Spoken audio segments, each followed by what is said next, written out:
Take one man who knew but one fear. Put him in the vortex of his own nightmares. That's the story of Lighthouse 12, taken this week from the files of John Steele, adventurer.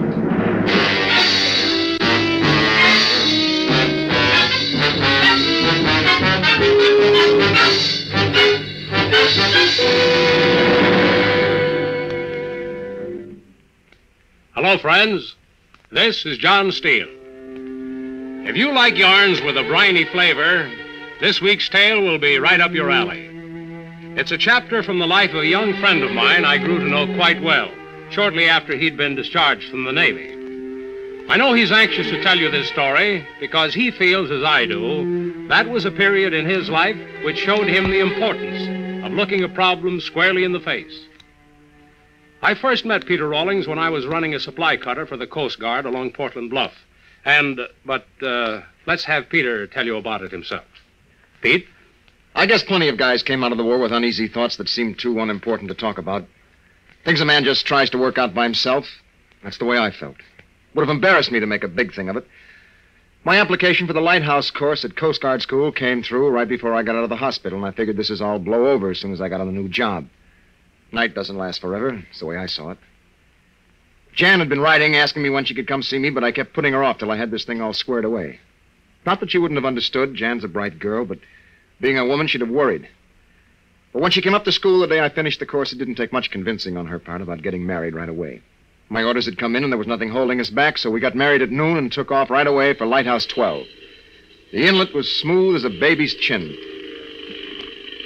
Pete, I see it. Where? Look, over there. I don't... Oh, yeah. Well, can't we go faster? What's your hurry? Aren't you anxious to see it? Well, sure. Well, come on then. Make the spray fly. Okay. Love that on my face. You think they'd give us a man-sized boat instead of this? What? Nothing, dear. Pete, come on. You're slowing down again. We're almost there. Well, let's step on it. Right. Hold on. You sure are. There's a lighthouse. Oh, wait a minute, I can't hear you. Well, here we are, honey. Now, throw me that line, will you? This one? That's a girl. Good. All right, now watch it. It's slippery. Oh, darling, look at it. Yeah. You like it? Yes. It's so by itself. Independent, sort of. Mm-hmm. I mean, standing out here so far from everything. Yeah. It's different what I thought. Disappointed? Oh, no, it's lovely. So white and... Independent? Hey, you're not acting like a female at all. What? It's your new home, Mrs. Rawlings. Don't you want to see the inside? I'll beat you inside. Hey, now, wait. Well, catch me. Think I can't, huh? All right. Trying to run home to Mother already. Pete, let go. Now, who's master of this family? Honey, you're back. Put me down. Oh, no. Gotta carry my bride over the threshold. Well, this is it. Cute. Cute, she said.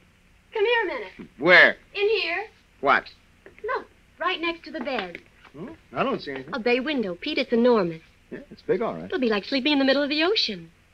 Yeah. It's really swell, honey. We'll see the water first thing in the morning and last Sure, night. it's fine. Oh, now I'll show you something. Can't be better than this. The beacon. Come Oh, on. sure. I've never seen one close, too. Let's see, now the stairs should be around here. Yeah, here they are.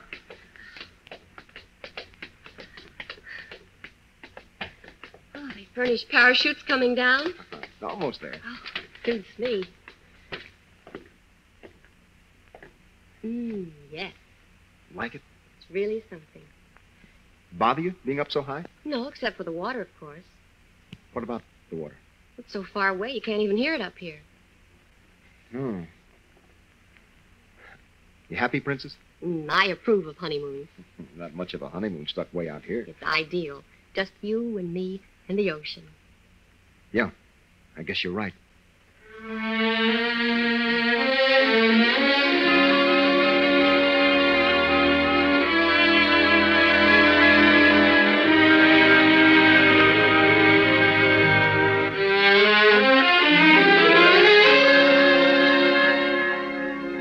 The weather was fine and calm those first couple weeks. Even got so I could enjoy watching the sun chase itself over the quiet little waves rainbowing up around our tiny island. The few ships passing our area hardly caused any swell. Peaceful. And we were happy as a Christmas tree. Jan puttering around, planting things and fixing up the place. Me learning the tricks of the new beacon, doing odd jobs. The job actually ran itself. At first, I kept the ship-to-shore transmitter open all day for weather reports, but gradually I got so I just listened in on the regular scheduled dispatches. United States Coast Guard weather forecast. 12 a.m. Yeah. Temperature 50 degrees. Why, what's up? Humidity 64. Visitors. Barometer Hey. 3. Who is it? Don't know. Come on down to the dock. Heading this way, isn't it? Yeah, seems to be. I wonder who. What's the date? The 1st? Yeah, it's around that. Why? That's it then. Supply cutter. Oh, sure. Ahoy! Lighthouse! Hello there. Bring any sugar? 40 pounds! Throw your line. Okay. Thanks. I'm John Steele. Be bringing you supplies every month. Yeah, Peter Rawlings, my wife, Jan. Glad to know you. You're just in time for lunch. Well, look now. Oh, there's loads. I'll get it ready while you two unload. She's the boss, you know, Mr. Steele. Don't let him get away, Pete. He's going to mash the potato. Oh, now I know you're staying. That's usually my job. Oh, here, let's get this stuff off. This your first lighthouse? Yeah. What do you think of it? Oh, it's okay. Not exactly what I'd expected. Why? What did you expect? Oh, I don't know. More storms, for one thing. You've only been here a few weeks. Why? This inlet's known for its heavy weather. Is, huh? Just give it time, son. You'll get your fill of storms soon enough. Yeah, I'm sure you're right. There, that does it. Where you want the new outboard put? Pete, Huh? What? outboard. You want it left? Oh, yeah. Just leave it here on the dock. Say, Mr. Steele, those storms you mentioned. How soon? Well, let's see. This is November. Should be setting in pretty soon now.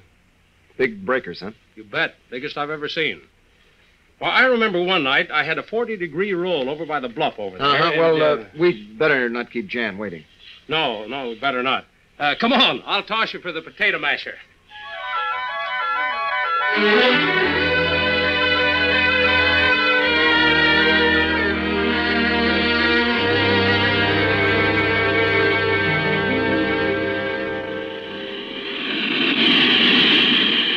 Beautiful out here tonight. Yeah, it's quite a moon. Wish Mr. Steele could have stayed longer today. He's nice. Well, he has other stops. I know. Love the sound of the breakers on the rocks. Yeah. Bet it's good swimming. Honey, let's. What? Go swimming. It's swell at night. Oh, you go ahead. I don't Oh, feel it's no fun alone. What do you say? Well, gee, November's pretty late. Oh, you're a sissy. No, I just don't think we Please. should. Jan, it doesn't look safe. Scared I to don't get feel- your little feet wet? I'm not scared. Of course you're not. Just don't like it, that's all. It's okay. Mountain out of a molehill. Forget it. No, look, baby, if you really It's want to... not that important. Yes, it is important. Pete, I really don't. We're going in. Get your suit. But Come on. We're going in the water.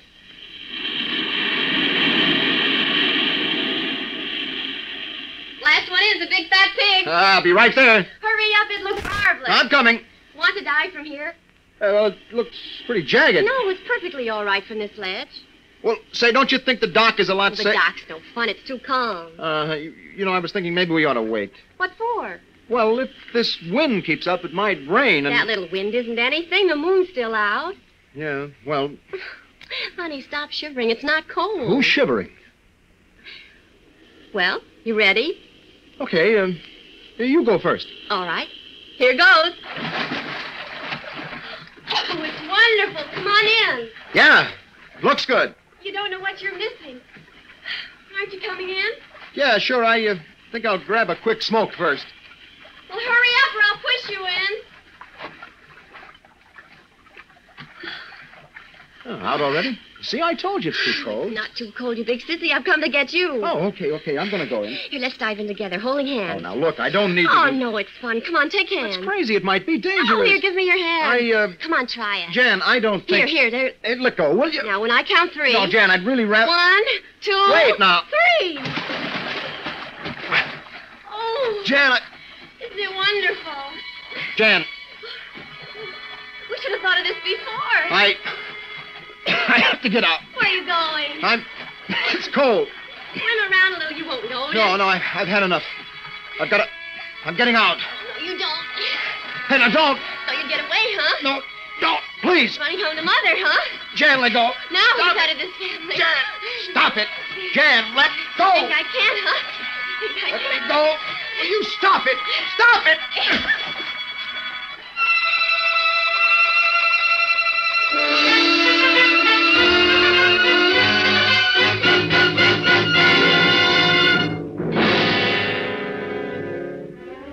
Jan didn't speak to me all the next day, and I didn't blame her. A couple of times I tried to get up the courage to tell her what the score was, but when I'd start to say it, I'd see the red cut my ring had made on her cheek, and the words stuck like cotton in my throat. I was pretty miserable, and I knew life didn't look so rosy to her either. She just yelled at me or gotten mad, but she didn't say a word. I'd hit her, and she couldn't figure out why. After dinner, I made up my mind she had to know. Need any help? No, thanks. A lot of dishes for one small girl. Got a clean towel? You don't have to. I don't mind, Diana. You've got the rough part. No dishpan hands for Peter. Want me to wipe the soap off your ear? It doesn't bother me, thank you. It's becoming. What? Soap. On your ear. Jan, finish that later, will you? Pete, don't keep... Please, there's something... I want to talk to you. Won't you sit down just a minute? It's important. Well, I want you to know about last night. is there anything to know? Honey, it wasn't you I slapped. That's interesting. Oh, no, what I mean is it was what you were trying to make me do. It still doesn't make any sense. Wait. You see, this goes way back. I've never talked much about the torpedoing. Isn't this the wrong time for sympathy? I'm not asking for sympathy, Jan. I guess what happened to me happened to lots of guys who saw submarine combat. At least that's what I keep telling myself. I don't know if it had been sneaking up on me or if it was the torpedoing that did it. See, I wasn't hurt when we were hit, not then. Maybe if I'd got knocked out right off, I wouldn't be like this. Like what? I was aft that day working on the screw shaft. I knew something had happened, but I didn't know what till the emergency whistle went off. I started for central control fast. Then just as I reached the forward hatch ladder, a noise behind me made me spin around. Go on. The side seam was ripping wide open, slow like a crazy, laughing mouth. Heavy sea was plunging in at me, around me, over me. I scrambled for the ladder, but the water was too fast for me. It kept dragging me back. I got hold of the top rung finally and held on. My fingers were numb from the cold water and the strain. The waves were throwing my legs around like old newspapers. I tried to haul myself up by my hands, reach up to the hatch, but the pull of the water was too strong. It splashed over my face, and I began to choke and couldn't get my breath. My head was as far back as it'd go, but with my legs beating around like that, it kept drawing me under. Oh, Pete. Must have been about then my legs got broken.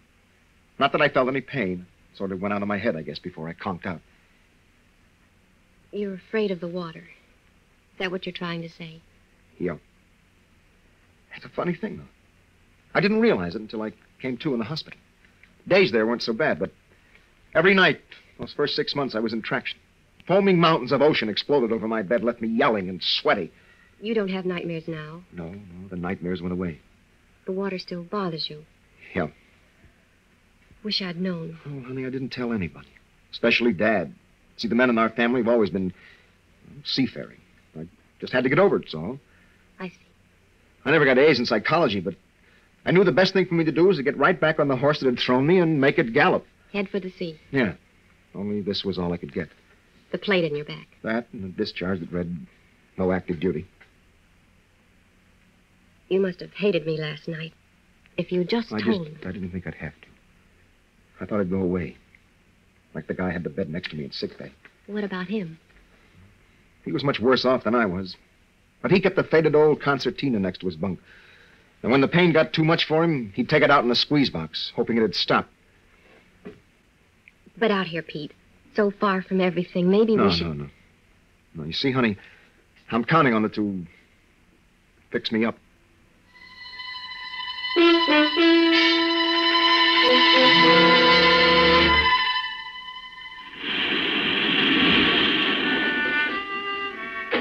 Well, that's better. Pete, Huh? what time is it? It's about 3, I think. 3. What are you doing? I'm closing the window, dear. We should have air. Well, I'm cold. Oh. Jan, if you really want... No. I guess it is getting a little chilly. Yeah, Windy out there, isn't it? yeah, Nights will be like this all winter, darling. all winter. Don't look at it, Pete. I don't know what you're talking about. Hadn't you better get back to... Oh, go to sleep. Will you go to sleep?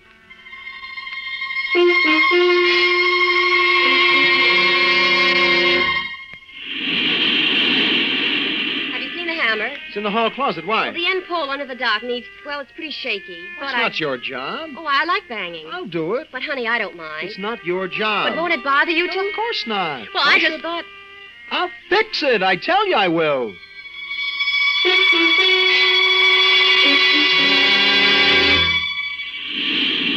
Darling, that pole's going to collapse any day now. I'm going to do it, Jan. Don't worry about it. Well, maybe if we did it together. No. Well, I was just thinking you could hold it in place with the dock, and I could... No, I can do it. But, Pete, you've been saying that... I'll fix it. Well, it better be done soon, I'll darling. fix it. Now let me alone, will you? I'll fix it. Next week, sure.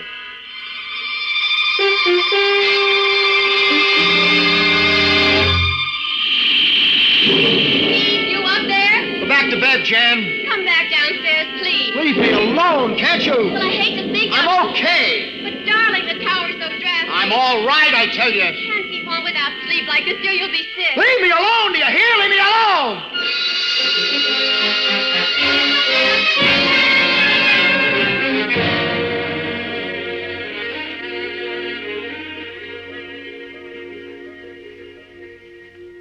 Hey, how come the fancy fixings? Hey, it's a party. Why not? It's our 3rd month anniversary. Well, how about that? Old married folks. Even old married folks have parties once in a while. You bet they do. Do we dress for dinner, Lady Janet? Oh, quite. Your clean dungarees are laid out, my lord. You want me to light the candles? Yeah, everything's ready. All right. What are we having? Oh, it's a surprise. Oh, I'm going to look. I'll have your ears if you do. I spent all day at this party. I wonder why Mr. Steele didn't come Coast today. Guard. Oh, I United forgot States to tell you. Coast He's Guard. bringing the stuff tonight. Oh, he can help Coast us Guard, celebrate. come in. Yeah, I spoke to him United this States morning. Coast He Guard, had come engine in, trouble or please. something. You can't get music on the ship to shore, honey. Just a minute. Coast Guard. LH-12, give us the weather, will you, fella? Pete, please don't. Just take a minute. Latest official weather report. Increasing wind with rain. Barometer low and falling rapidly. Wind south to southeast. Keep your rubbers on, Rawlings. Thanks, I'll do that. LH-12 out. Well, it's on the table. What do you say? Very nice, honey. Nice. Why, Peter Rawlings, It's after swell, I... baby. Wait just a minute, huh? I'll be right back. Pete, I think maybe I ought to check the beacon. you know the beacon's all right. Well, you can't ever tell. If you leave me tonight... Honey, this will just take a minute. Will it? Just a minute. You bet. I'll be right back. She knew I wouldn't come back. I'd done this too many times before. But a storm was coming, and there was that same hollow sickness in me, a need to get as far as I could from the snarling breakers spuming up outside the windows downstairs. I stood with my back pressed against the circular glass of the tower and looking straight ahead and never down. I thought of Jan and her party waiting for me, but I couldn't move. I just stood there tense, afraid to go down closer to the sight and sound of that twisting water. I heard Steele's boat faintly through a lull in the wind. John Steele. He'd have to take me back with him this time. Then I was kidding myself anymore. I'd been on this horse now for 3 months, but I couldn't make it go. And then I knew I couldn't even get to the mainland. I couldn't even face the trip across. I don't know how long I stood there before I realized it was quiet outside. The wind had let up, but the sky was still a heavy gray. Gray. I'd been in the tower all night. Steele's boat was gone from the dock. Then I remembered Jan's party. Jan! Coast Guard calling. Coast Guard calling. Honey! Hey, where are you? LH-12. Come That's in, still made up. LH-12, come in, over. Jan! Answer me, Jan! Coast Guard calling. Coast Jan! Guard calling. Jan, answer me! LH-12. Jan! Are you getting me? Calling LH-12. Jan! Are you getting me? Calling LH-12. Come in, please, What? LH-12. Oh, the radio. LH-12, come in. Come in. LH-12 to Coast Guard. Over. Where you been, man? Things happening upstairs. Low barometer dropping fast, 29.25 already. Wind southeast. Looks rough. Keep your eyes unzipped. Rough? Sure, will do.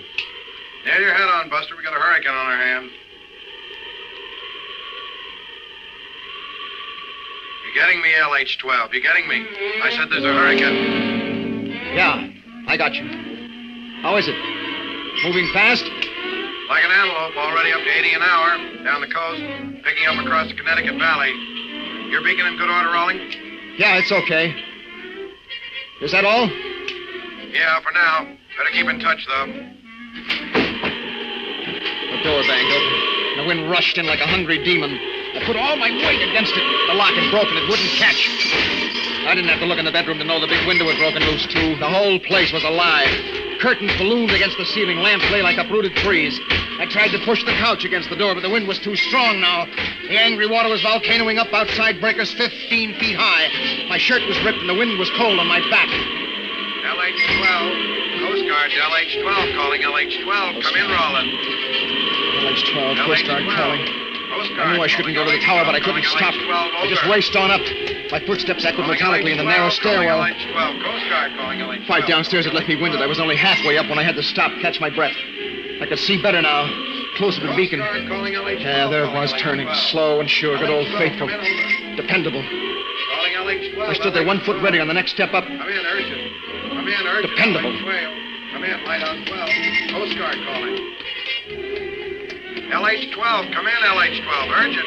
Come in, Lighthouse 12, Coast Guard calling. LH-12 to Coast Guard. Over. Rollins, this is urgent. SOS from the supply center. Yeah. He's out in that mess. Steve. Needs help quick. You can reach him faster than we can. Over. My boat, it's pretty small. Can't you do better with a lifeboat there? All boats out on other jobs. I can't. Look, fella, I didn't want to tell you, but your wife's on that cutter. Janet. Rollins, I said your wife's. Where? What direction? Don't know now. Wind like this. Steele's radio went cold about 10 minutes ago. Better get on your horse, boy. Yeah. On my horse. The little boat was jigging up and down so hard I could hardly grab the mooring line. Big combers crashed around me, beating at my face. The line stretched hard as steel wire. I tugged at the knot, but I couldn't get it loose. I couldn't waste any more time. Jan was out there somewhere. I slashed at the stiff rope with my knife. Salt water stung my hand where the knife had slipped, but I kept hacking at it till it gave way. I barely had time to jump in the boat before it was tossed out into the breakers. I crawled back to the stern, found the starting cord, wound it on, and yanked. The sky was black as night. I'd lost my direction bending over the motor, and then the beacon swept slowly around, and I was headed straight for the reef. The rock shelf gleamed up sharply through the turning light path. I tugged at the tiller, but the boat heaved forward with the great bursting swells. I could hardly see through the panic that gripped me. The light passed on, blotting out the reef, but I could still hear it coming closer. The surf getting louder against the rocks. It was sucking me backward in long, powerful sweeps. Suddenly we seemed to stand still, poised in midair. Then a tower of water scooped us up and threw us outward away from the jagged rock, and I headed for open water again. I lost all sense of time, just kept going. Pictures streaked through my mind. Jan clinging to an upturned boat. Jan choking and gasping for breath. I shouted her name into that wild blackness, but the wind muffled the words and threw them back in my face. But I kept yelling into the storm. The waves seemed fiercer than ever now, but I had to keep going. Find Jan. Had to find Jan. And then the motor stopped. My hands were stiff with salt and cold, but I managed to wind the starting cord. It wouldn't move. I grabbed it with both hands, but the thing was jammed. I lay on my stomach over the stern. The water washed over me into my mouth and eyes. I tugged at the motor, trying to lift it up, but the water held it. A piece of screening was caught in the propeller, but it was too far down to reach from there. I'd have to get under the boat to free it. Go down into the water. I crouched against the gunwale, trembling. She was broadside now, rocking hard, shipping more and more water by the second. I couldn't go down, not into the water.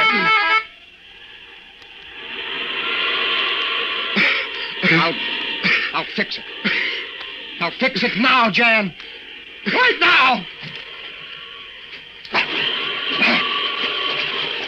I can't see. The water is so strong. If I could just pull it free. It slipped. It's gone. All right, go under again, Jan. Got it. I got it. Now, get in the boat. Cord. Where is that cord?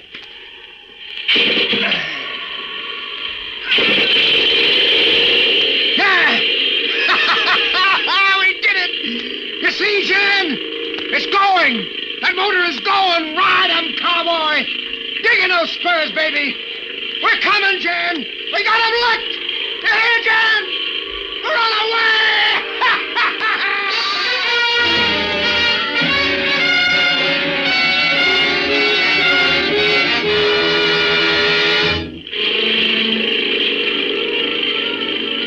I kept on out there all that long day, straining through the storm, but I didn't find them. And then the hurricane suddenly shifted out to open sea, and the sun came out. The wind was gone, and the loud, ugly waves that had run amok were gentle ripples lapping quietly against the side of the boat. A seagull floated by. I stood up and looked across the new bright inlet. I'd have seen them now in that flat calmness. There was no sign of life anywhere. I nosed into the dock and tied up. The door of the lighthouse was still open the way I'd left it. Broken lock jutting out. I stood there on the dock, dreading to go up to the house. A house without Jan. And then a figure tore around the side of the building, and Jan was there crying in my arms. Oh, Pedro, darling. Oh, I thought you were... now, stop that. Let her cry, Pete. She's been wanting to all night. I haven't. You had me fooled. Well, when the lifeboat dropped us off, then you were... Lifeboat? One of the boats came by from down the coast soon after my engine broke down. Then when we got here, I thought sure you'd been washed over the ledge. Oh, I was looking for you. Out there in the hurricane? Well, I had to find you. We couldn't believe, we thought... I know. Darling, about last night. I didn't want to go. I understand, honey. Sort of a last straw, huh? I guess it was, but You back now, though, right? for keeps. Well, guess I'd better call in for a boat. No, don't bother, Mr. Steele. We'll run you over. Might be pretty choppy on the way back tonight. Well, you know, that's mighty thoughtful of you, Mr. Steele. Honey, I'd better get our oilskins.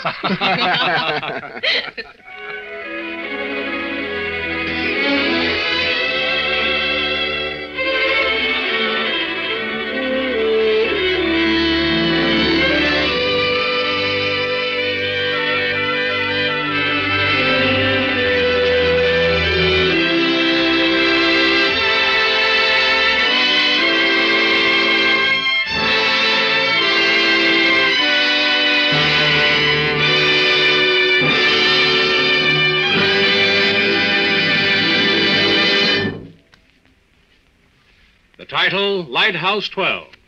The story of a man who learned to overcome a demon of his own creation. Well, if you like this story, why not visit with me next week? Because I have a man I'm sure you'd like meeting who found himself in a net of political intrigue in the Near East with a mysterious and beautiful woman. I like to call it The Mission. So, friends, until next week, this is John Steele saying, a life of adventure is yours for the taking, wherever you find it. Only don't look for it. It may find you. Well, goodbye and good hunting.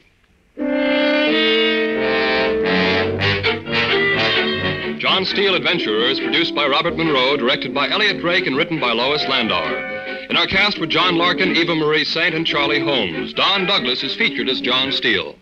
The orchestra was conducted by Sylvan Levin. Remember, next week, Mutual presents The Mission, another story of suspense and action from the files of John Steele, Adventurer. This is the Mutual Broadcasting System.